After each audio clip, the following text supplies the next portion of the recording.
നമസ്കാരം, തെട ന്യൂസിലേക്ക് സ്വാഗതം.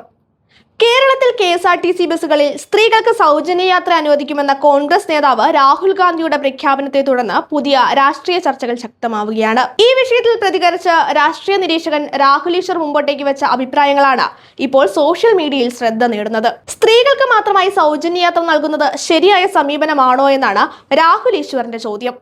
യാത്ര എന്നത് എല്ലാവരുടെയും അടിസ്ഥാന അവകാശമാണ്.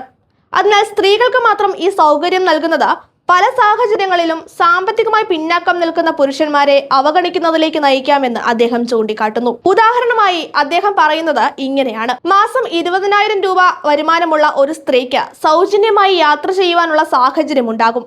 എന്നാൽ അതിനേക്കാൾ കുറവ്, ഉദാഹരണത്തിന് 10,000 രൂപ മാത്രം വരുമാനമുള്ള ഒരു പുരുഷന് യാത്രയ്ക്കായി പണം കണ്ടെത്തേണ്ടി വരുന്ന അവസ്ഥയും ഉണ്ടാകും.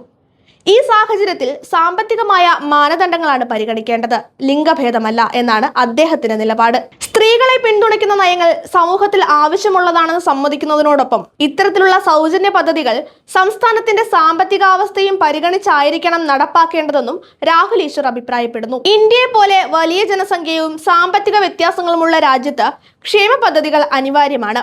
എന്നാൽ അവ നീതിയുള്ള രീതിയിൽ എല്ലാവരെയും പരിഗണിച്ചുകൊണ്ടായിരിക്കണം രൂപകൽപ്പന ചെയ്യേണ്ടത്.